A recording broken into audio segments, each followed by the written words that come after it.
thank you to Peter because he knows how I feel about the subject. To give you a bit of background, so I've been in the IT industry for 30 years now, looking at people's IT systems, and I can only describe what I've seen in the last 3 or 4 years as a tsunami of cyber attacks on small to medium-sized companies, that we normally deal with. And big companies are getting done all the time, but you think that they can pay for themselves, and they do, but the smaller companies don't have the same level of protection as the big boys. So I've taken upon myself, and you can probably see my mission here, is to just to educate people.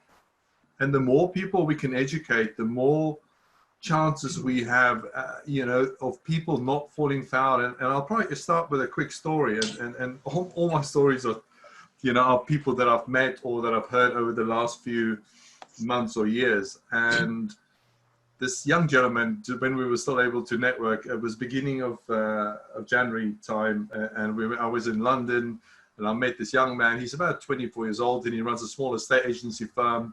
And he said, Francis, when we said, what do you, I'm cybersecurity, and he says, I'm an estate agent. He says, Francis, I so wish I met you a couple of months ago. I said, why? What happened? He said, my dad runs a small building firm, and his email got hacked. And when his invoices went out, the hackers changed the bank details. And to cut the long story very short, he lost £45,000 because he paid the money. He'd spoken to the banks. Banks didn't want to know anything. Obviously, his customer didn't want to pay it again. So, but of course, a few days later, his dad finally plucked up the courage to phone his son and says, son, really sorry, I suffered a cyber attack, and I paid this invoice. And, I promised you I can pay for your wedding this year. I'm really sorry, I can't. And, I promised to it always makes me sad when I tell a story because you should have seen his eyes. He said, I promised you that I was going to pay for that deposit on your flat. Sorry, I can't. And if I tell you, I hear these stories, not daily, but I used to be maybe every few months, and then it was every month, and now I hear them weekly. I don't know, it's because I'm in the industry, because I'm talking about the stuff all the time. And only 2 weeks before the lockdown, I was pinching myself because I was sitting in a room in London with 38 other top cybersecurity specialists, and it's all voluntary. So I recently joined the WCIT. It stands for the Worshipful Company of Information Technologists, a long word. But these people have put together a security panel, and in this room was MI5, the Home Office, the head of cybersecurity of Warwick University. I don't know if you know, but they have the biggest faculty in the country, and they're all there to really figure out how could we get this message across to the smaller companies. And the biggest issue we have right now is everybody's sitting working from home, and this is why I thought I better start telling people about the risk and how we can fix this problem, or at least we can't fix it, but we can certainly mitigate the risks. So that's my plan this evening. I've got, I think, about 30 or 40 minutes, and I promise you, this is going to be scary. And if you get scared easily, now's the time to go. Any leavers? No? Everybody staying? Okay, great. Because I'm going to show you some stuff that will bewilder you. But I'm doing this so that I can make you aware. Until you learn about when you touch the plate on the stove and it burns your fingers, you would never know. So you've got to learn, and I'm hopefully going to teach you. And my view on all of this, if that gentleman's father was sitting in one of my talks like we're going to do tonight, he would have not paid that invoice because he would have thought, he would have been skeptical, and he would have thought twice. So I hope that's okay with everybody. So if you want to stop me at any time, I can talk for hours. Peter will agree to that. And so for me, 30, 40 minutes is just like, it goes very quick. It goes really quick. But so let me share my screen with you. And I'll open the, oops, don't want to show you that. I'll show you. I'll share my slides, and again, I'll gladly share my slides after the session.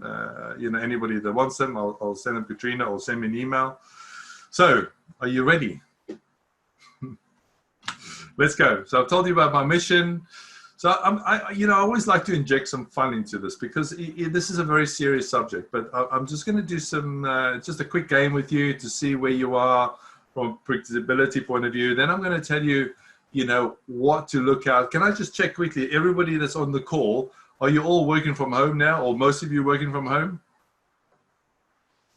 Mariana, so where are you working from? I can't hear. Just unmute yourself.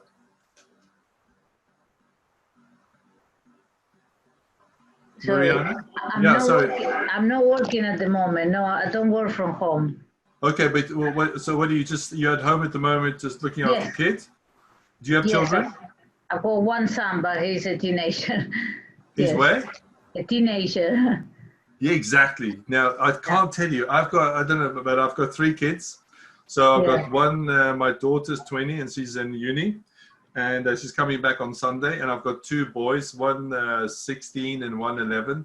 And I promise you, the stuff I'm going to show you today, I want you to share it with the kids. Because my belief is we should be teaching this stuff from an age as young as 5. Because the sooner we can make these kids aware of these things, they will just it'll be second nature for them to look out for the things that's going on in the world. So thank you for that. So let me start. I want to play a quick game with you. And has everybody got access to the chat box? And I'm going to show a word on the screen. And as soon as I see, can you just unmute yourself, Katerina, because I want you to read, because I can't see the chat. Sure. The moment I show you the word on the screen, I just want whatever comes in your brain, the first thing that comes in, just type the word in the chat box. Okay, everybody ready? Ready? Okay, 1, 2, 3, go. Name a vegetable. First thing that comes in your brain, just type it in the chat box.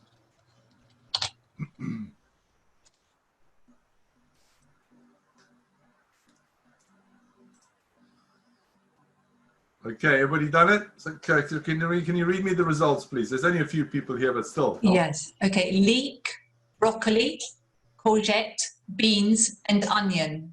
Okay, that's good news. That makes me very happy. I forgot to tell you why. Because most people, when you do this in a group, and I've spoken to thousands of people.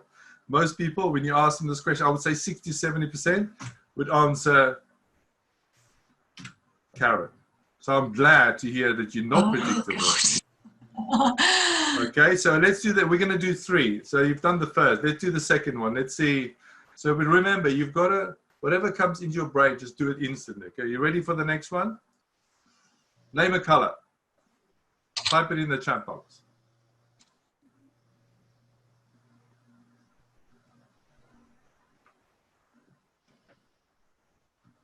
All right, Katerina, can you read me what they type in? Yes. Please. Red, blue, orange, and blue. Okay, so we've gone from about 0%. Now we're sitting at 40%. And I'll tell you why. Because most people say blue. So who said blue? Let me just check. Hands up. Peter. Okay, that's good. That's interesting. All right, that's good. That's good. So you see now already we're moving the other way. And you'll see why we do this in a minute. All right, here comes the last one. You ready? 1, 2, 3. Name a flower. Don't say it loud. Everybody can hear you. You don't want to suggest. Look at this. Rose, girasol, rose, and daffodil. Katerina, surely they didn't say rose and daffodil, did they? Oh, they most certainly did. Oh my goodness. Why am I doing this? Because you see, I'm known as a white hat hacker, right? So I do all the things I do. I promise you, seriously, if I was a black hat hacker, black is bad, white is good. White hackers do this for demonstration purposes. And in a minute, I can go and show you how we can get into baby alarms, into industrial control systems, into people's CCTV cameras. It's frightening. But I'm showing you this because why? If I can guess what you're going to think, I could pretty much look at your Facebook profile, your LinkedIn profile. I'll look at your kids. I can look at, you know, when you were born, when was your last birthday? Yeah, it was my birthday. I just turned 53. What have you just done? You've just given the hacker your date of birth. It's that simple. So my first thing about today is, please, and this is where the kids come in. You've got to, I tell you, it's a mission. With my 20-year-old and my 6-year-old, and they know I'm in cybersecurity, and still they don't listen. But we've got to at least, you know, it's like building what I say, a mountain of out of sand in the sea. You've just got to keep on going at this, otherwise you'll never succeed. So my point is, never, ever, ever, ever, ever share anything on social media unless you want somebody to use it against you. I've got so many stories. Another friend of mine, and Peter knows him, called, if I may say his name, Frank Finesse. You know Peter, you know Frank. So he got a call a couple of weeks ago from this woman in the US saying, Frank, you owe me, I can't do the accent, you owe me $300,000. You've scammed me out of $300,000. You know what happened? They completely, some guys in Nigeria cloned his entire LinkedIn, Facebook profiles, and then started attracting these poor ladies in the US. I mean, the one lost 300,000, the other one lost about 50. And they're all now coming after Frank, who's a dear friend of mine. And it's identity theft. So my question to you here, and I did a post on this yesterday on LinkedIn, I post every day on LinkedIn, is when last did you search yourself on Facebook? Sorry, not Facebook, on Google. Anybody ever done that before? You have? Good, good. Go and do it again. And I would almost put, you know, my recommendation is put an entry into your diary and go and do it every 2 to 3 weeks. Because you will not believe, I mean, shame, poor Frank, what some people have done, even superimpose his photo onto other group photos, and where he was lying in hospital and said, oh, I'm going to die if you don't send me money. And this poor woman just kept on sending money, up to $300,000. So, and this is why I say, well, you know, how predictable are you? You know, it's my thing about all of this is, even if you did a little bit, you are making it infinitely harder for somebody else to simulate or to take the information that you're putting out there to use against you. Every layer of security, and I will go through a few later, that you put in place, even a lot of the free ones, you are making it harder for the scammers and the hackers to get into your life. And I'm sorry, I always point to the neighbor, but I say, sorry, neighbor, because all I want to do, I want to make sure everybody on this call today is better protected, so the scammers and hackers rather go to your neighbor instead of you. And that's all we're trying to do. They are opportunists, because imagine you're a thief, you're driving down the road. The thieves are going to go for the easy targets, for the houses that do not have a bulldog, do not have CCTV, do not have a gun, cricket bat, and all these other wonderful things that protect yourself. They always go for the easy targets. So please, think about what you're doing online.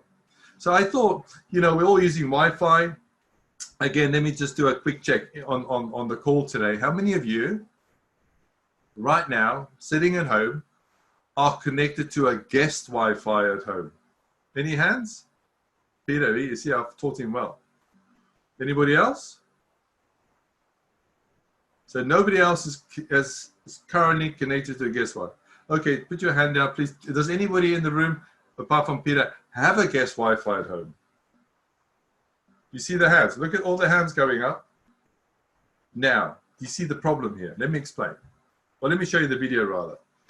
I'm just hoping, I might have to share this again, because I think I might not have clicked the button to say, that always helps. One day I'm going to get this right. Okay, let's have a look. All right, just put your thumbs up if you can hear the sound.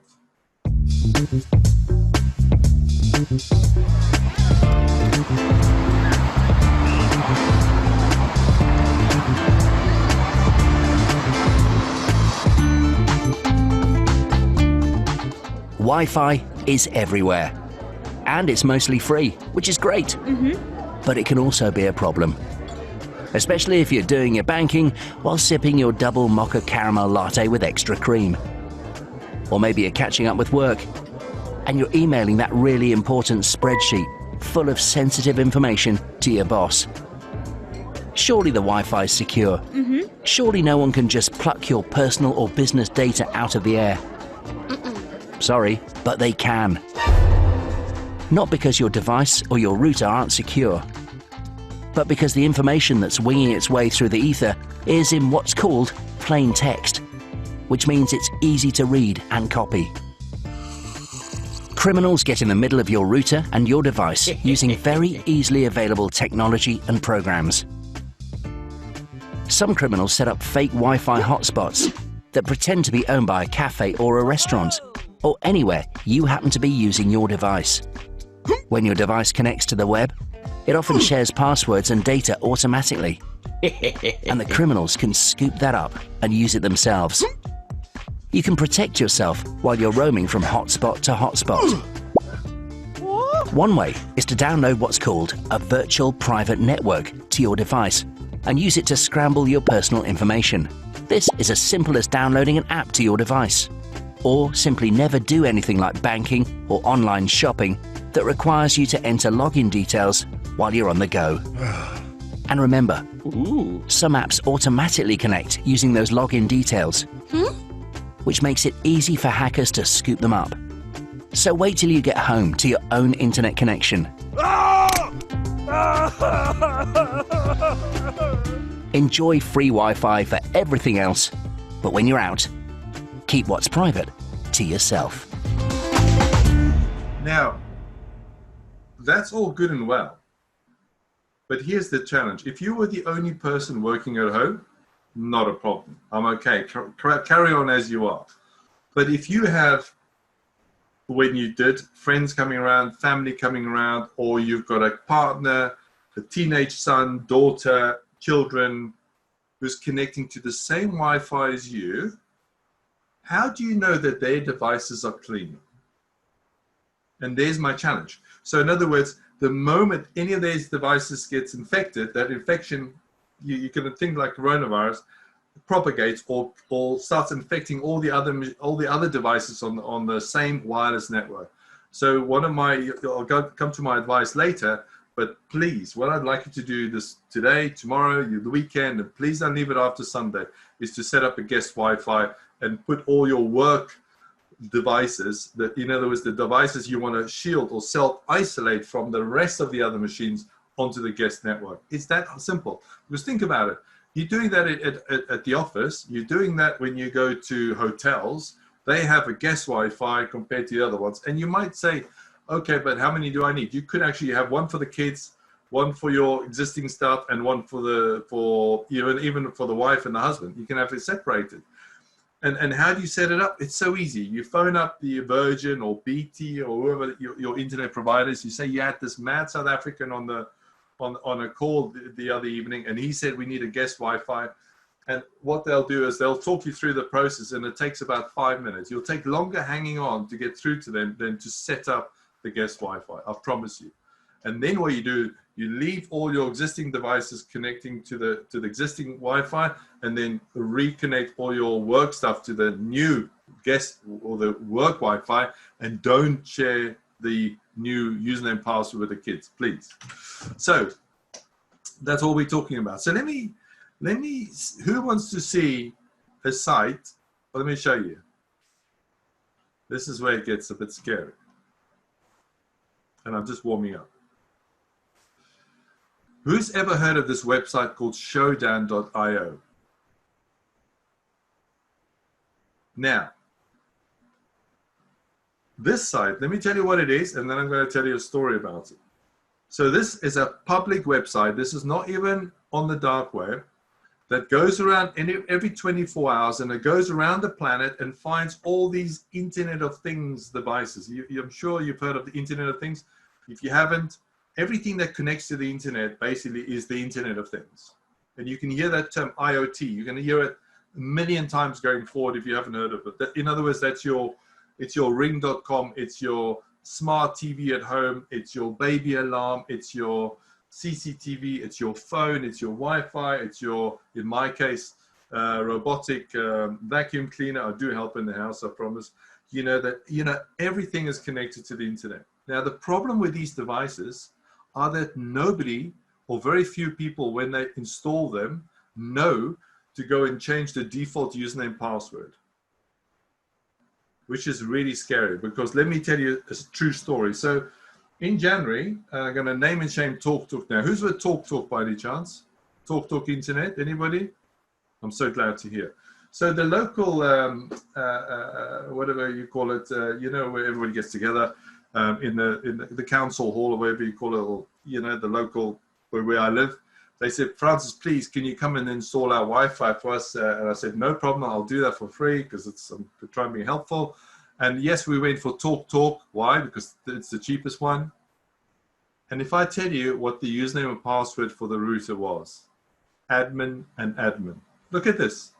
We can now, this very second, we can log on to 4,956 baby alarms, webcams, CCTV, all with admin and admin, username, password. So you can sign up a free account. I didn't have to pay for this. Go to showdown.io, sign up a free account, and just click on these things. We can go into, like I said, you can't believe this. So here's my second most important tip today. Is if you've bought anything over the last 3-4 years, please log on to all these things I mentioned already, and make sure that the default username and password is no longer admin password, or admin and no password. Because why? It ends up on these websites for free for everybody and anything to look at. Do you see the issue here? So if you don't like being watched by somebody without you knowing, I recommend first thing is putting either some tape over it, or I'll tell you another story. You can't make this up. A friend of mine, he goes to his mom's house, and he's off to Malta. This was last year. And he said, Mom, I need to print my tickets, because, you know, for a reason, his printer ran out of ink. And she said, of course, son, you know, and he sits there and he's trying to print, and of course the printer doesn't work. So eventually he gets the hump, and he goes to his mate's house and he prints the tickets, and off he goes. So the next day, Mary, the nosy neighbor, there's always Mary, so by the way, I'm protecting the innocents. Mary comes around and says, was that your son there last night? She says, yes, Mary. He came to print his tickets, but unfortunately, the printer didn't work. She goes, here are the tickets. So think about this now. So the son, by mistake, printed his tickets to the next door neighbor's printer. I know it's by chance, they've got the same printer, but here's a party trick for you, which might annoy people. So when you go and visit people when we can, go say, you know, just open up your iPhone and go file print on an email, and you'll see the printers listed. And then you can print to that printer. Now, if I can print to your printer, I can hack into your entire network at home. It is that simple. You see the issue now? Anyway, thought I'll share that with you. Let's talk about passwords for a minute again, because again, people say to me, you know what, Francis, I've got so many passwords, I can't remember how to you know, even remember them. Well, it's very simple. You've got to get a password manager, because it's the cheapest thing you'll ever pay for when it comes to security, and it's the best protection you'll ever get. And also for me, the other good thing about password managers is the fact that that it saves you time, and I can demonstrate it. Let me show you quickly. So in other words, all I have to remember, so I've already logged on. No, actually, let me show you. This is a real live demo. Watch this. So the password manager that we use and recommend to all our clients is called Keeper.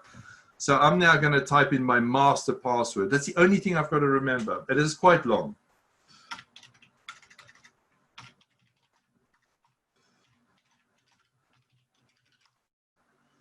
And now watch what happens next. And I'm going to come to this in a minute. The next thing is going to say, it's going to ask me to type in a multi-factor authentication code. Now this code only lasts for 30 seconds ever, and then it gets replaced by another one. Banks have been using this for years.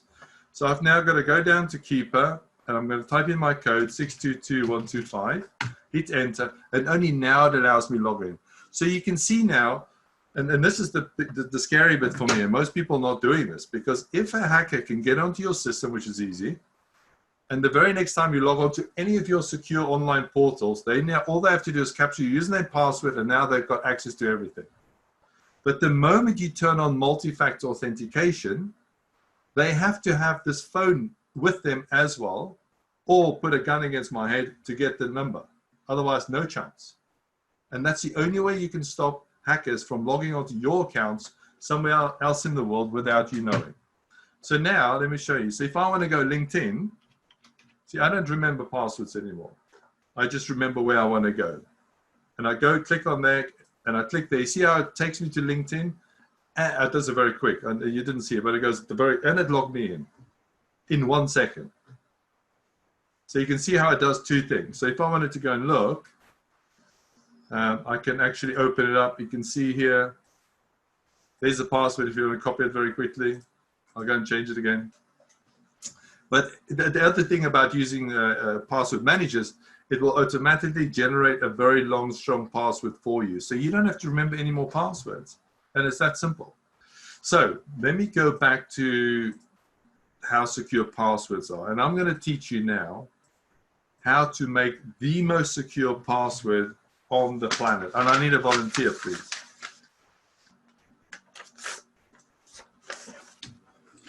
Who's a volunteer? Okay, we will. All right, Luca. Yes. I want you to look around the room, and I want you to find me 4 objects, but make them small because it's easier. You'll see the effect. It's much easier.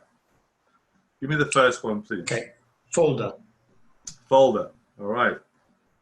Now, if you had a password, and anybody can go and do this, by the way, it will take a hacker 8 milliseconds to crack. And let me explain how you crack passwords. It's really easy. Go onto YouTube, and you type in, how do I crack passwords? It will say, go to this website, download what we call a brute force attacker. You download the piece of software, you run it, you say, get somebody's LinkedIn account, and it will just go thousands of times until it finds the password. In this case, it will take 8 milliseconds to get that password. Okay, so give me the second object, please. Cards. Say again? Deck of cards. Cards. Oh, cards. Okay, cards. I'm typing in cards. You see now, so by typing in the second word, we've gone from milliseconds to 59 minutes to crack this password. Give me the third word, please. Book. Okay, book. So I'm going to add book. So we've gone from 59 minutes to 51 years. Give me the fourth word, please. Purse. Say again? Purse. P-U-R-S-E, right? Yeah. Now watch the magic. So we've gone from 51 years to 607 million years to crack by simply using 4 words. But I'm going to make it even easier for you. Watch this now. So now I'm going to take the same words that you've done, and I'm making the last character capital. F-O-L-E-D capital R. So C-A-R-D capital S. You see, let's stop there for a second. So if you remember, we were at 59 minutes before. We've gone to 6 years just by turning the last character to a capital. And book, B-O-O capital K. We've gone from 51 years to 44 million years. And now we go, was it purse, wasn't it? P-U-R-S capital E. Look at that. Now, I don't know about you. I'm going to be long dead in 7 quadrillion years. Fact. And maybe they'll be digging up my fossils or whatever. But if a hacker can get into this, let them have it. So Francis, this is the method that they use for crypto to save your crypto wallet. It works. Yeah. It works, and especially if you combine that with a password manager. And here's the thing. Over the last 20 years, humans have been using passwords that are easy for hackers to crack or for computers to crack and really hard for humans to remember. And I've just reversed the process for you. So if you look around the room and you find things that you'll remember, because people think in pictures, they don't think in words. And that's why it's so much easier to remember if you do this. I hope that's useful. So,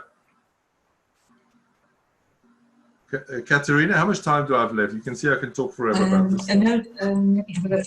You're fine, actually. No, carry on. You half hour, 35 minutes. You can talk for as long as you like. Okay, brilliant. I start making Don't ever say- I start making funny signs, and I'll go like this, then you know to stop. Okay, so let's Really talk about kids. interesting. Yeah. All right, good. So let's talk about kids now. You know, like I said, I love my kids. I've got 3 of them. But I tell you what, they're dangerous. They're very dangerous because, and especially now that people are working from home, you know, your laptop is sitting there and you're obviously connected to the same network, and you walk out to go to the toilet or whatever, and before you know it, the kids are on your computer and they're downloading stuff. So please, my first tip is do not, in some cases you don't have a choice. I understand that. But where you have a choice, do not ever let them close to any of your computers. And the other thing is you've got to watch it, because sometimes, they're so good at remembering stuff. So you're typing in your password when you think they're not looking, and now they've got your password. But here's the thing, what I'll tell you. How would you feel when your company have a client who gets compromised, and then when somebody like us come in and we do forensic analysis on the attack, we trace it all the way back to your computer, because we can. And then we found out there was little Mary that downloaded something at 2:15 this afternoon that took out your computer, then spread to the office, which then spread to your clients. And do you see the problem here? So let me show you something else. Now, here's another thing people don't even think about. So how many people allow your kids or even yourself to charge their phones using the USB cable on the side of the computer? Anybody want to be brave enough to admit? Well, I'm glad to see nobody's doing it, or you're lying, one of the two. So, but here's the thing, and I see this so often. So, and even at offices, same thing happens at offices and home. People come and they see the cable next to your laptop or your PC. Oh, do you mind if I charge my phone? Yeah, of course, plug in. This is the same as a memory stick. How could you know 100% sure this thing is clean? If I tell you, who's got an iPhone? So who doesn't have an iPhone? Loriana, thank you. I've got some sad news for you. Did you know that a non-iPhone is 400 times more likely to be infected than an iPhone? Seriously, they're great phones, make no mistake, and my engineers love them. The problem is that you can install anything on them, which means you can infect them very much easier. So please, my recommendation here is never, ever let anybody plug anything into your connection. If I tell you on this little USB stick that I have here, this is my party trick when we do live demonstration. I've got a piece of software on here, on this USB stick, that will what we call self-execute. So all I have to do is I've got to stick it into your computer, count to 3, take it out, and I've just installed malware or a piece of software that attacks your computer within 3 seconds. There will be no pop-ups, no nothing. And this is what we do. This is a true story. So what we do is when we do proper talks, we drop these little branded USB sticks in the car park. And do you know how many people pick up these USB sticks? And what's the first thing they do? They stick them into whichever computer they find because they're so nosy and they want to see what's on there. Do you know what I do as a white hat hacker? I execute the software and I send all the information about that computer straight back to my office in Apsley. So now I know everything about that network, everything about that computer, all the data that's on there, everything within 3 seconds. So please, I'm making a strong point here, but I'm dead serious. You never ever stick anything anywhere unless you know it 100% secure, but you can't, so don't stick it in. It's please. Anyway, so we spoke about the kids overhearing. So this is the video I'd really wanted to share with your kids. And you'll see why. Watch this. Oh, hi, can I help? Well, I've got chocolate. What's the name? Joelle. What was the name? Alex. Alex. There you go, Johnny.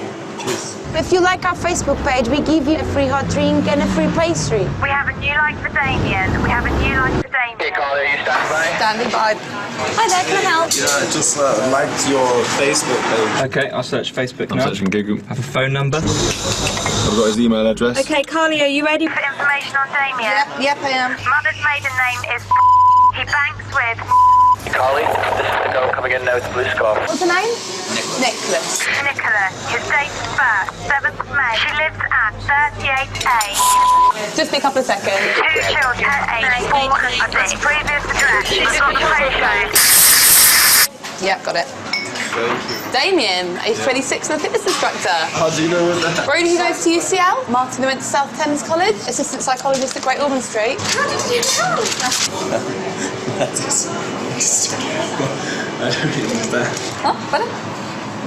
You know I'm a Christian as well. Oh, yeah, we know everything about you, Martin. Thank you. Nice to meet you, Anna from Russia.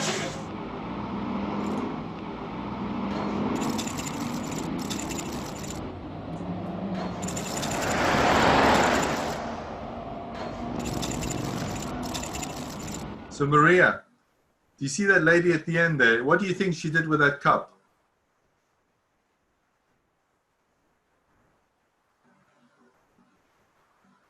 Sorry, I don't know. She probably gave it to somebody else. She put it in the bin. Oh, okay, and then anybody can pick it up. Of course. And thank you for unmuting yourself. And this is the point that I'm making. You know, when people see this video, especially older people, I mean, especially younger people, they just post their lives on Facebook, Twitter, and all that Snapchat, without thinking about the potential consequences. You know, and the problem is that we have here is that young people, you know, suffer attacks and hacks, and so do older people. The good news is when a younger person gets scammed, they have time to work and make that money back. When older people get scammed, they don't have the time to work and get the money back, and that's really sad. So, has anybody got older parents? Or hopefully all of you still. I want you to please go and buy a book called Scam Me If You Can. I'll show you quickly what it looks like on Amazon. This is probably the best gift you can ever give them, because again, I get so many calls from parents that scam me if you can. It's on Amazon. And this guy is my hero. Its name is what's his Frank Abagnale. I don't know if any of you have watched the movie Catch Me If You Can. So he's the same guy. I met him last year at a security event in London, and he wrote this book. And I've listened to it. I cannot recommend it highly, but please buy it and give it to your mother, your father, your sister, your brother, your uncle, your auntie. I know it's a lot of books, but just give them one to read and then pass it down. You know, because he goes through a lot of different examples and explain how and why and how to, again, you know, even much deeper than I'm doing today in how to prevent falling victim of these scams. So please, if you can do that, that'll be great. So let me continue. So, we're all using Zoom, right? Did you know that Zoom lost 500,000 login details, emails and passwords in the beginning of April? Anybody know that? So here's my next question to you. Since that, Peter, you're cheating. Since beginning of April, how many of you have changed your Zoom login and password? You're cheating, Peter. I'm glad you did. At least Peter's listening, Michelle. I'm so delighted. One more person closer to my mission. So, do you see the problem here? Because most people, sadly, are lazy. And they use the same email address and the same password for their Zoom account, their email account, their Amazon Alexa, their baby alarm, their Netflix, their smart TV. So, if you think about this, Peter, I can't see you, but can you unmute yourself a minute? I can hear you. Peter Tattersall, sorry, other Peter. Yep, hi, I'm here. Peter, let me ask, lovely to see you again. Peter, so tell me, how many keys do we need to get into your car? I don't have a car, but my wife's car takes 1 key. Okay, great, thank you. How many keys do we need to get in your front door? 2. How many keys do we need to get in your back door? 1, and there's a chain on it as well. Okay, and do you have an office? I work from home. Okay, thank you for taking part. Now, and the point I'm making here is how many, most things that we do in real life only needs 1 key. Now, you're much better, Peter, because you need 2 keys for your front door. So my question to everybody on the call today is, how many keys does a hacker need to get into your entire life? 1. Just 1. And then what they do is they've got the tools to go through all your existing accounts and even accounts that you've forgotten that you have and try and log on with the same details. And this is what brings me to the whole dark web thing, where you get these emails and say, Peter, yeah, we've been watching you, been on porn sites and we've recorded you.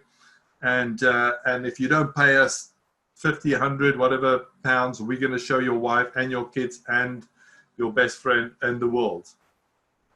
I've had doctors phone me from Australia, a doctor, and he said, Francis, he was almost crying. I said, listen, don't worry, John, it is a scam. And I showed him the process, how this happened. And I then did a dark web audit report for him. And I showed him that because the hackers can buy your login details for less than 1 penny per record. So these 500,000 records, if you go on the dark web, you can buy it for less than 1 penny per record.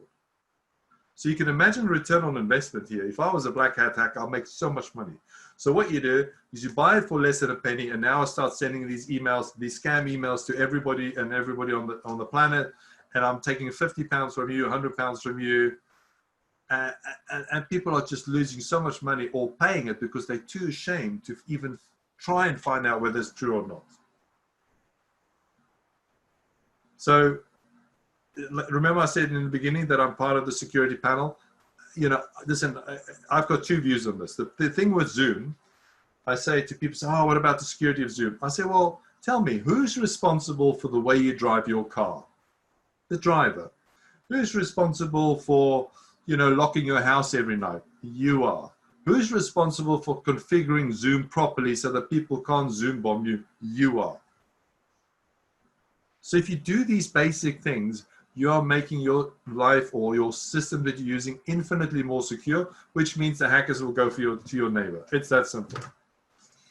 But, so if you want to, do enable waiting rooms. And again, I don't know if you know this, but I highly recommend you do, is if you go into the security settings of Zoom, let's do it. Let's have a look. I can show you. Let me sign in. And please, this is something else I'd really like everybody to do.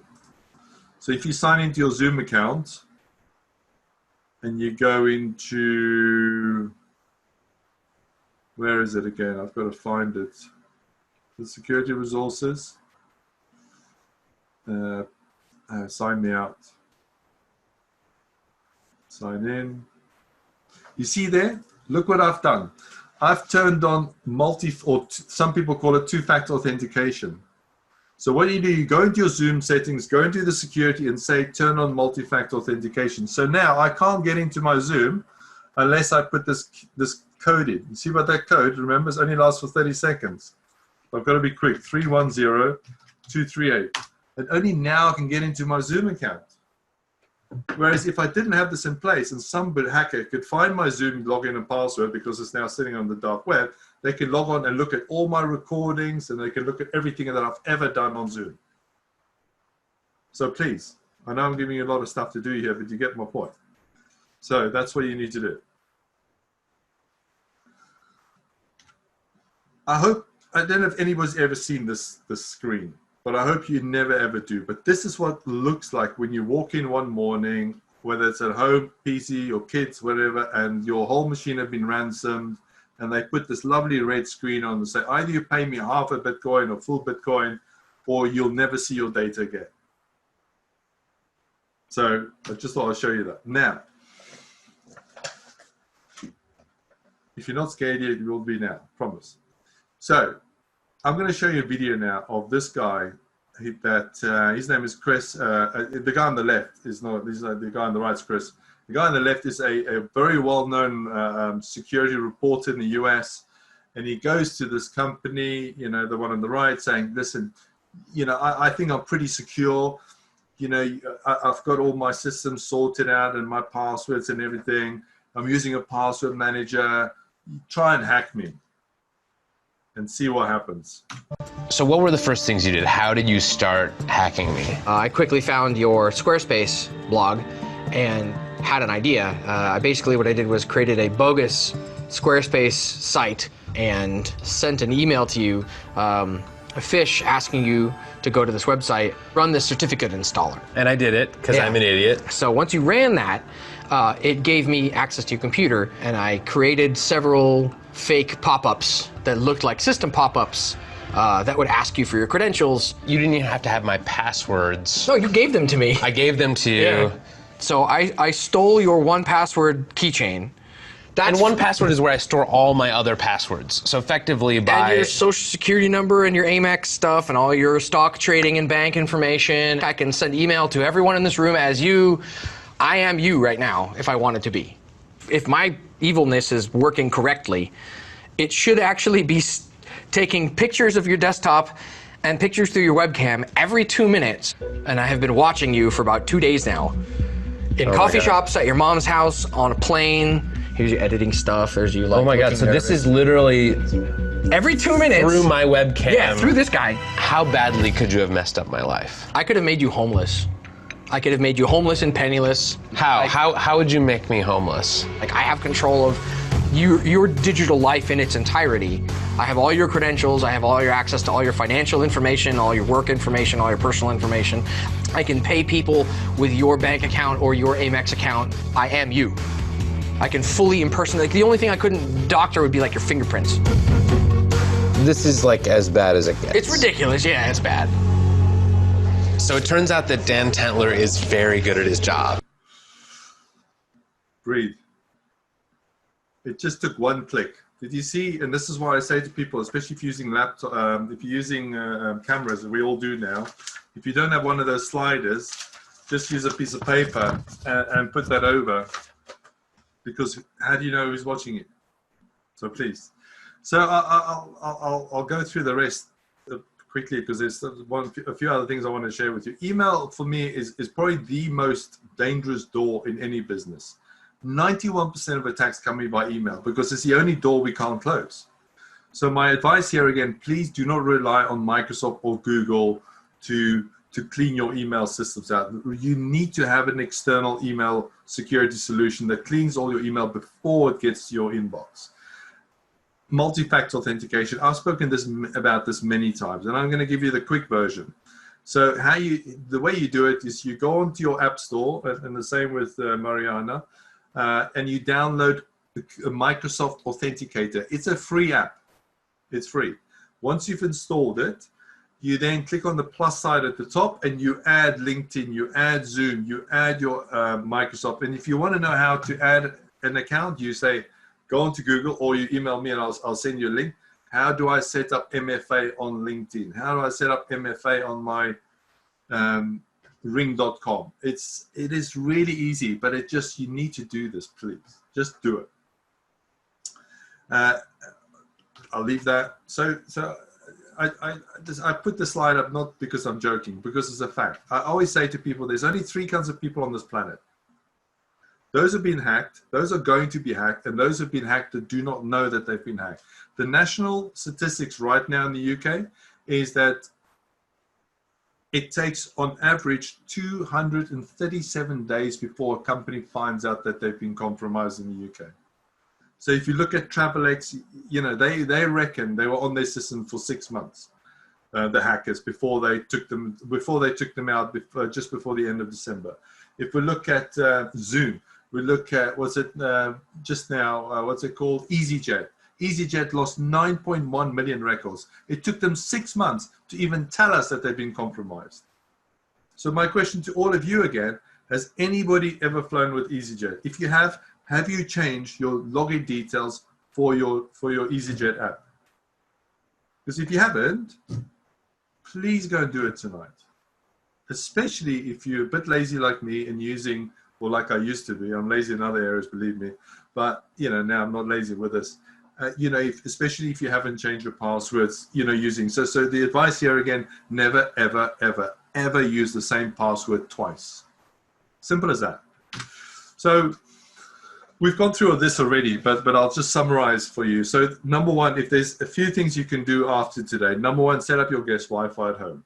Number two, set up your multi-factor authentication on everything that you ever touch. You know, get external email security, set up your password manager. You know, do not rely on standard, you know, standard antivirus, because sadly, it just doesn't, normal antivirus solutions can only protect you against, against known threats and not against unknown threats. Dark web monitoring, again, you know, if you look at the password managers that we always recommend, that includes dark web monitoring. So the moment your Netflix account or your Zoom accounts get compromised, it will have a pop-up and say, hey, the account has been compromised, please go and change your password. So in summary, have I created some awareness? You know, I've shared with some facts and why you know, you need to protect yourself. So I hope I've shared with you that you need to take this stuff seriously, and you need to take action. Most people, sadly, when I do these talks, would get scared, and they get so scared they do nothing. And then they phone me a day, a week, a month later, and then they've had a major, you know, compromise. And I say to them, what do you want me to do now? Because I can do so much about the future, but I can do nothing about the past. And if you only do those few things that we said, you know, you are making yourself infinitely harder to suffer victim of this stuff. It's a fact, but you need to take action. You know, you can pay us to do it, but you can do a lot of it yourself. And that's why I recommend doing that first. So I would like to, I've got another little party trick. And because we have Katerina and Luca there sitting next to each other, I'm going to show you something now. So Katerina, may I please have your mobile number? 07985 yeah. 640 640 561. So 07985 640 561, right? That's correct, yes. Okay. Luca, may I have your mobile, please? Yeah, it's 07932 yeah. 79446. I'll repeat, 07932 279 446. Correct. Okay. Let's have a look. Let's have a look.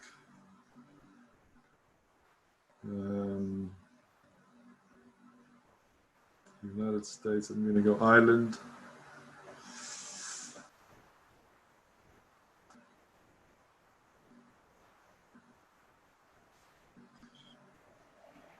Sometimes this thing plays up, so I might have to do it one more time. Sorry, may I have your number one more time? 07985 yeah. 640 yeah. 561. Okay, that's great. And Luca, your number again, please. 07932 79446. Okay, I'll repeat 07932 279 446. Let me see if I can do it this time. Okay. I would like you to show your phone to the camera, Katerina.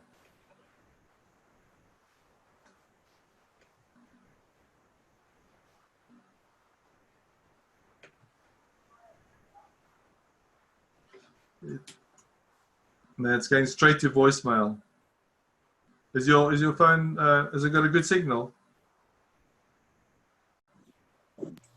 Sometimes we do have a bad internet connection here, so you should be able to It's ring the me. phone. Yeah, the phone. Yeah, it's just. I just have 2 bars on the Yeah, phone. it's interesting. It's okay. I'm going to tell you what I'm doing, and you're welcome to try this at home. But I warn you, you can break up marriages with this. Oh. Okay. It's, there's another video that I. Yeah, for some reason it just goes straight to your voicemail. So what this is, okay, you can't make this stuff up, and I've had so much fun with this. This is an app called Spoof Card. You can download it for free from the App Store. And will you believe me if I tell you I can phone you, I can text you as anybody? Wow. My God. Okay? And this is how you do it. So please use it very carefully, because I will text you as Luca, I will phone you as Luca, and imagine if you weren't sitting next to him, you would have believed that it was Luca. I would, yes, definitely. My goodness. That's scary. And this is how easy it's done. It's a free tool. I mean, it's frightening, but that's the way it is, you know? What's it called? It's called Spoof Card. But you know, so what I did the other day, I'm a naughty so-and-so. So I was with a group of about 20 friends, again, before the lockdown. It was last November. And we're sitting in this hotel room, and they were doing, Quizmaster. So I'm sitting in the corner, and Dick Morgan is the guy that does the quiz. He's the quiz master, and I'm sitting there, and I use the app, and because I know everybody in the room, I started phoning his phone from these different people. So his phone would ring. He says, John, stop phoning me. He says, and he looks at John. Listen, I'm not phoning you. And then I will stop before he can answer. And then I'll wait a few minutes, and then I'll get Mary. I'll get Mary, and Dick would answer, Mary, stop phoning me. Mary's like, hey, listen, my phone is on the desk. I'm the phone. So eventually, after the call, they all looked at me because they knew I was the only IT guy in the room. But you can have so much fun, because that's my point. So the reason why I show people this stuff is because if Barclays Bank phones you, or Lloyds Bank, how do you know it's them?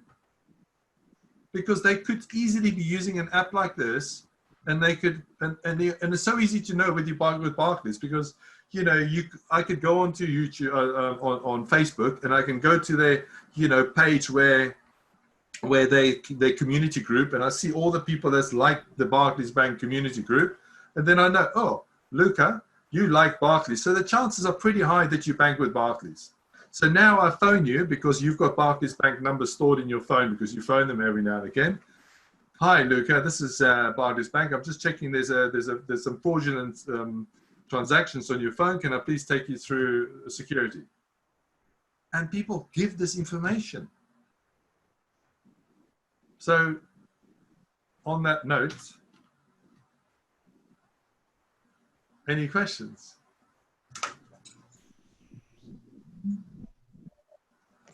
I want to ask a question. It may be an obvious thing, but how do you know, and maybe obviously you don't know that you've been hacked, but how can you find out?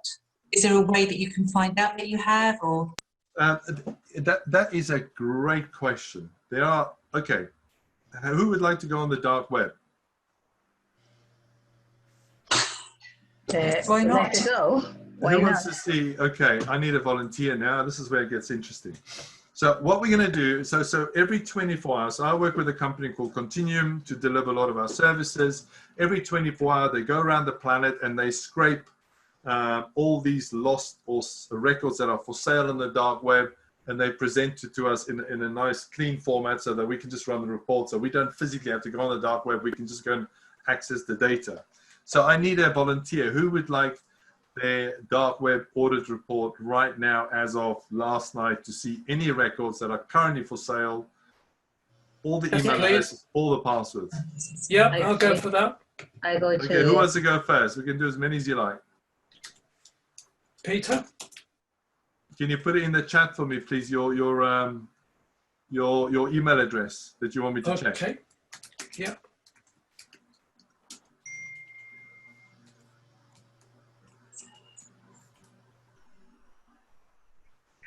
All right, so this is mac.com. Okay, this is a personal one. And That's I'm going right. to show you two. I'm going to show you two areas. I'm going to show you the dark web, and then I'm going to show you the public web, because there's two places we can look. So let's first look at the dark web. And this is real data as of last night. So Peter, you ready for this? I'm ready. Wow, Peter. Can you see this? I should have hidden your password, sorry. Let me do this again. Sometimes I do, you can see my point here is that I can, what I should have done, I said revealed, I can do masked. So you can only, so I'll hide the fourth character onwards. Okay. So apologies for revealing all your passwords there. Or maybe hopefully older ones. So Peter, let's look at your report. So we've just found 1, 2, 3, 4, 5, 6, 7, 8, 9, 10, 11 different of your records and passwords sitting for sale on the dark web. Oh my God. And that's what most people say, yeah. So, what are the first few letters in the password? Because I don't think I've got passwords that begin C2H. Okay, well, that's really good news. Maybe, again, you see, what we sometimes find is that, again, a hacker would actually, if you've got a proper domain, let's say you had like petertattersall.com, they would even try different names. They'll have John, Peter, Paul, Mary, and they'll just create all these, you know, by random. But now I'm going to take you to the public web, and I'm going to show you something now, okay? Has anybody ever heard of a website called haveibeenpawned.com? And I urge you to go onto this after the talk, put in your personal email, and also show the kids. Remember, show the kids. And watch this. So Peter, if we go, this is now the public web. Your email address has suffered 4 compromises. And sometimes not even your own fault, okay? Not even your own fault. And I'll explain why. So this company, Collection One, lost 2.7 billion records, 773 million that were unique, and the passwords, look, alongside passwords in January 2019. And yours, Peter, was one of them. Really? Yeah. Shit. Yeah. So now you understand why it's so important to not have the same password, because if the hackers can buy that now for a penny, which is not even your fault, they will now try and log on to all your other accounts, and they'll be in there for a day, a week, a month, a year, 5 years, doesn't matter, and until they need what they need to get, or they shut you down, whatever. I'm going to come back, just so by the way, Katerina, you asked me a question about how you know. I'm going to come back to that, but this is part of the explanation. Does that help? Okay. So, you know, the next question people say to me, okay, what can I do about it? Well, what you need to do is to make sure that, like I said, first, you know, at least use a password manager, because once you start using a password manager like Keeper, here's another question. Let me ask people this question. When you go onto a new website and, you know, you're in Google Chrome, you log on for the first time and it pops up and says, would you like me to save the password? Do you say yes or no? No. Yes. No. Peter, did you say yes? No. I said yes. Okay, do you use a PC or a Mac, Peter? A Mac. Okay, that's good news, and I'll tell you why. Because at least Macs, when it comes to passwords, are infinitely more secure than a Windows 10 or 7 machine. Why? On a Windows 10 machine, when you click yes, it saves it. And if you want to go into Chrome, go into settings, go into passwords, you will find every single password in clear text that you saved from day one on that computer. Do you see the problem here? So in other words, again, remember, White Hat Hacker, I'll send you a link. You click on the link. I've now got full access to your computer like you saw in that video. And now I'll go, when you go and sleep, I'll go and look at your Chrome settings, and I'll look at every place you've ever been to and every password. So the day you install your password manager, what it does, it sucks all those passwords and it puts it into a secure vault and then deletes all the ones in your Chrome settings, which is great. You can do the same, but with Macs, at least with a Mac, it stores it differently, and that's why Macs are more secure in that one perspective, not all, in that one area. Is that helpful? Yep. Thank you. Mariana, would you like me to do one for you? Let's do one for you. So, let me generate report. Let's have a look. So, look at that. That's good news. So, on the dark web, we haven't found any of your details for sale, which is great news. So now let's go and look at the public, we call it, let's say the public web. And fantastic. The record I've ever seen here is 27. So I am delighted to tell you that right now, as of this minute, you are completely clean on the web, dark and public web. Thank you. Is LastPass a good password key? What is LastPass a good password? It's very good. The only thing with LastPass is it doesn't do real-time blacklist checking. Sorry, a dark web checking, and that's why I use the enterprise version of Keeper. So, but using it, LastPass, I used to use it. I went from LastPass to OnePass to Keeper. And now I'm stuck with Keeper because we've evaluated so many different systems and it's definitely the best, without a shadow of a doubt. Does anybody else would like me to do one for them?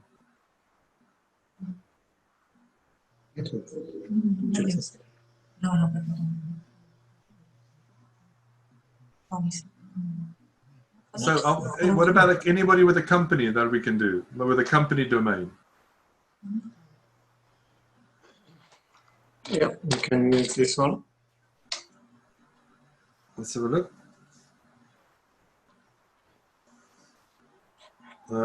Plans, UK. Okay, let's have a look at that one.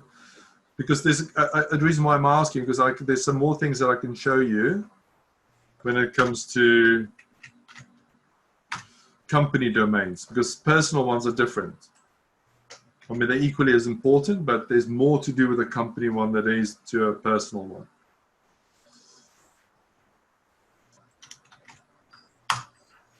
So let's have a look at this one. Excuse me. So, Luca.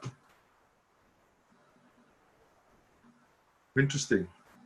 You see where it says encrypted? Would you mind if I run another one, but show you the full password? Yeah, sure. Okay, watch this. So we'll go reveal this time. And do you notice how fast I'm getting this information? So you've got the right tools as a hacker. Then before I show you your report, watch this. I want to show you something. You can't make this. You've all heard of Travelex. Remember I mentioned earlier? Let me show you. I did a post on them at the beginning of the year. I was waiting for the people to sue me. But hey, why not? Watch this. So Travelex, and I put on my LinkedIn, I said, do you want to know why Travelex got hacked? Watch this. 94 pages of passwords and usernames sitting for sale on the dark web. 94 pages. And they wonder why they got done. This tells a lot to me about a business. When I look at these reports, I instantly get a feeling of what what I call their cyber hygiene is like online. You know, who knows about St. James's Place? Oh yeah, God. I'm always telling people not to use them and save a fortune. Oh, you're going to love this now. You're going to love this. Watch this. Great. When did I do? Yeah, 10th of June. Okay, this is fairly recent. Watch this. You can't make this stuff up. And I try to get hold. I'm trying to get hold of their IT guy because I think he got the hump when I showed him 6 of his own username and passwords. The head of IT. I showed him an email. He never spoke to me after that. And I'm like, listen, I can help you. Watch this. So imagine this report gets on the BBC right now. 67 pages of St. James's Place. And these people come into your homes telling you about investments and connecting to your Wi-Fi networks, and their systems, their stuff is all over the dark web. I mean, look at this. Pages and pages and pages and pages. full of leaked data. Oh my God. Exactly. So let me do Right. this.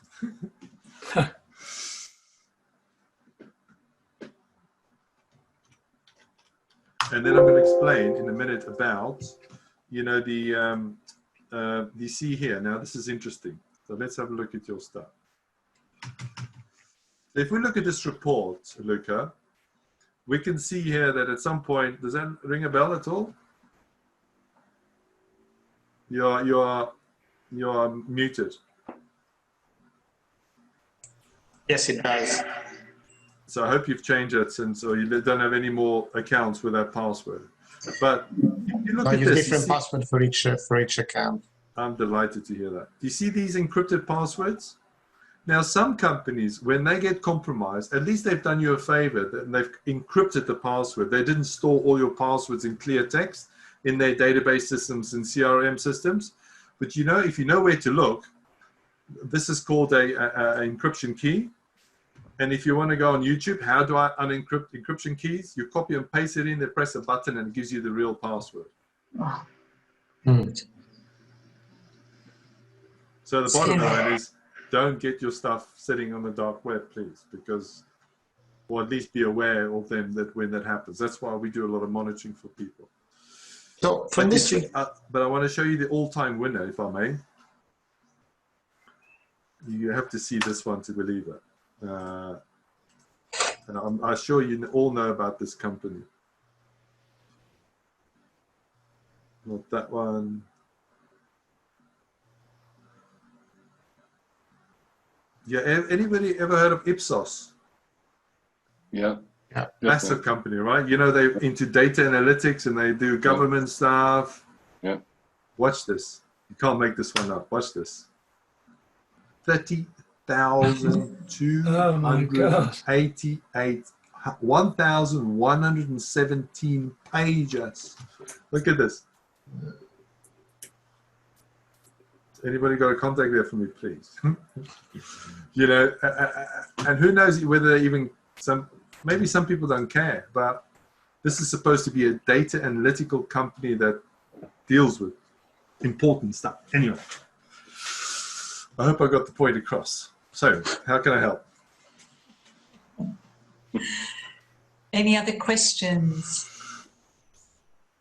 So let's ask a question. Let me ask a question. What are you going to do differently after today? Or what's the 1-2 things? Let's go around the room that you seriously promise me, because I want to try and help people. Peter's brilliant. When he runs his group, he holds people accountable. And I cannot recommend Peter's group highly enough because I've seen it in action. But what are you going to do after today's talk, me sitting here talking to you, differently to ensure that the hackers can't get into your systems? Or at least reduce the chances of them getting into your systems. Francis? Can I just ask a quick... Sure. I was just going to ask a very quick question, because I have a password manager called 1Password. Yeah, it's good.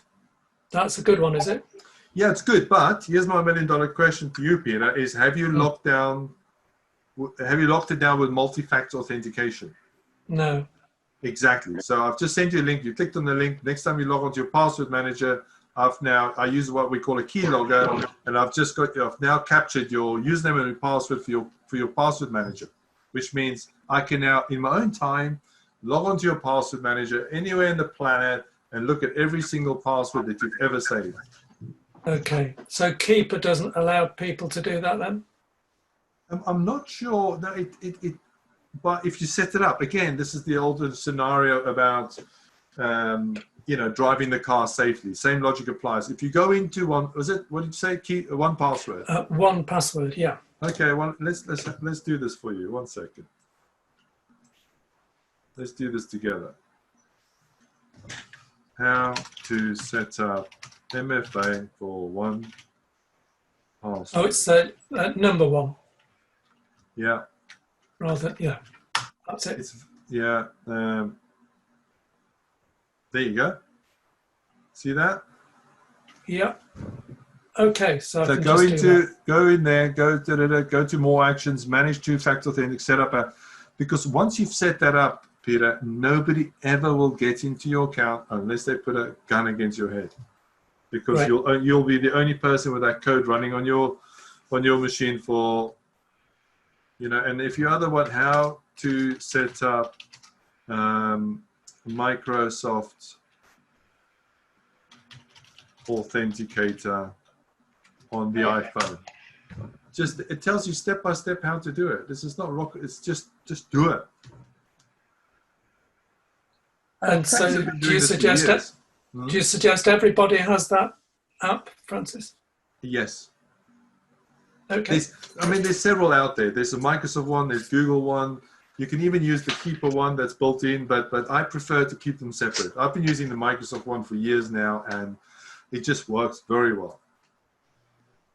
So this one, I'm going Samsung. So which one shall I pick? The one is Same. Just if you go into your App Store, Mariana, go to your App Store and type in Microsoft Authenticator. I promise you'll find it. The first one. Yeah, install that one. The first one, yeah? Yeah, the one that says Microsoft Authenticator. Install that one. It's the same. It doesn't matter what phone you use. It works on the same principle. Thank you. Sorry, there's a question that Glenn typed on the chat. Is the iPhone face recognition safe? Yes. Remember, nothing is perfect, but having face recognition, unless you've got a twin out there, is pretty much 98, 99% secure. Face recognition, fingerprint, at least a 6-digit code is infinitely more secure than not.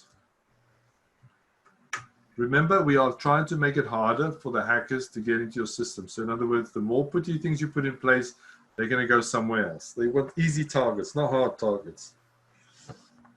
But if I tell you, since the lockdown, we've seen an increase in scams by 660%. I have never, ever, ever seen anything like it in 30 years. Never.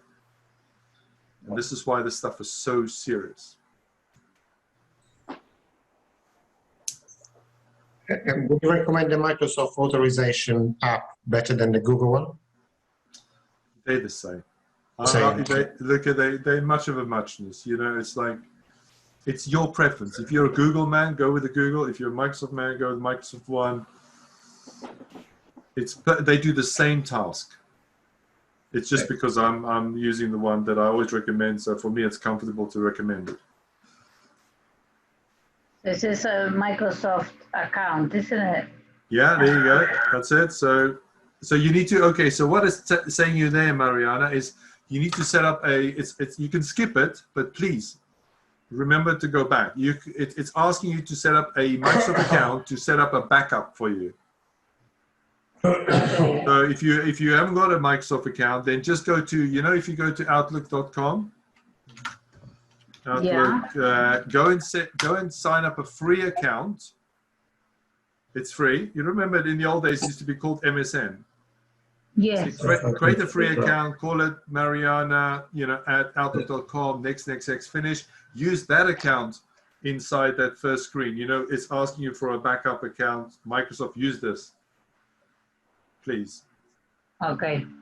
Because if you don't set up a backup account for Authenticator, God forbid one day you lose your phone, it's painful to put all these things back again. It's just a lot of wasted time.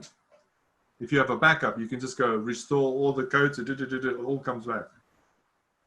Okay, so I open a new email account on Outlook.com. A new email. If you don't have one already, if you don't have a Microsoft account. Yeah, don't. Okay, do that. And just write that down somewhere, the password, somewhere safe. And make a long one like I taught you how to do it. Yeah, perfect. So, Katharina, I'm going to answer your question for you now. Thank you.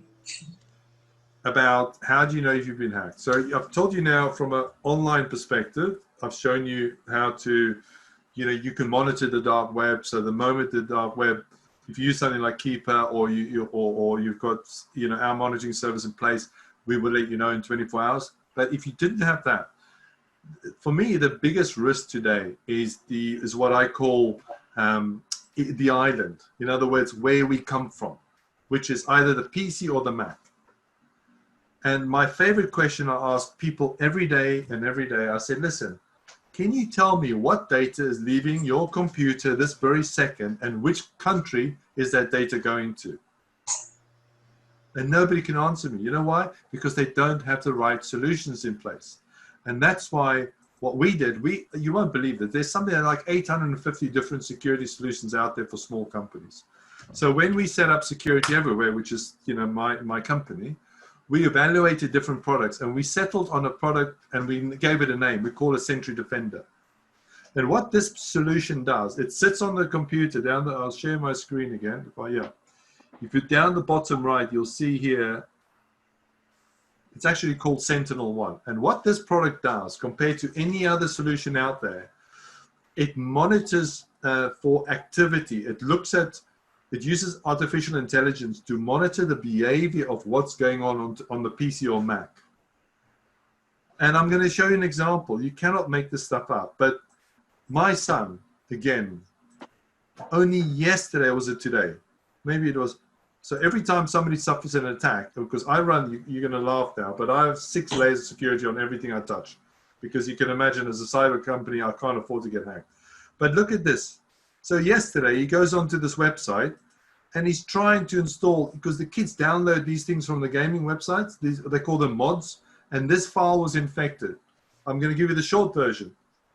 It bypassed the WebRoot antivirus that we're currently using. It bypassed the Windows 10 Defender. It bypassed another anti-encryption software. It was only our Sentry Defender solution, Sentinel-1, that picked it up, identified it, killed it, and reported on it within 3 seconds. So my answer to your question, unless you're using AI technology like this, you will sadly never know, because normal antivirus solutions are running about 2 to 4 weeks behind. Because by the time they figured out what the problem is or the attack, now I'm going to scare you one last time. Every second, 4 new versions of malware is being released on the planet. Every second. So by the time Microsoft catches up, and by the time they put that information down to the antivirus companies, we're looking at a 2 to 4 week window. And there's the problem. And that's why so many people are getting hacked, because they're not using technology like this. I mean, if you look at people like the Rolls-Royce, not Rolls-Royce, Aston Martin, Netflix, GoPro, NASDAQ are all using the same solution that we use, the same software, because they can't afford to get hacked. And that's the only way. There's no, I wish I could tell you another way, but there isn't. Not that I've seen, and I've been doing this for 30 years. And that's why I would never touch another machine. I'll tell you what, if I may show one more example. This other friend of mine, his daughter came just before the lockdown. He said, listen, my daughter's coming home from uni. She's got a small MacBook Pro and she wants to connect it to the Wi-Fi. I said to her, he said, please, can you install Sentry Defender before we allow her laptop to connect to the home network? I said, of course. So within the first 17 minutes, we found 238 different malware infections on that Mac. And 13 minutes later, we killed every single one of them. And I could show it to you. I mean, I couldn't believe it. I'll show you. And we thought our systems were going in a loop, but it wasn't. It was just, and can you imagine all her friends in the same uni that was connected to the same network, they've all been infected. Every single one of them. Where is it? I'll show you. I think, was it this one? Yeah, no, I think it's further down. So it's just, there it is. Is it this? No. I get so many. Here we go. Look at this. You can't make this up. This is from one machine. One machine. Look at all these infections kill, infections kill, infections kill. We thought that our system was looping, but it wasn't looping. It was killing all the attacks. That's been sitting there for, good knows, for a year, 2 years, and she never knew. Never knew. Look at this. Pages. Pages and pages. How much did the Sentry Defender cost, Francis? £14.76 a month.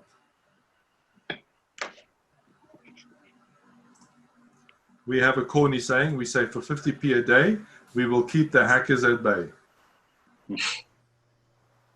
But it does. And we offer, and the one thing that we do that nobody else does, if anybody can ever get past our solution, look at this. We will pay your ransom up to $1,000 per machine or up to $1 million per site. So nobody does this because nobody is sure enough to offer that kind of guarantee.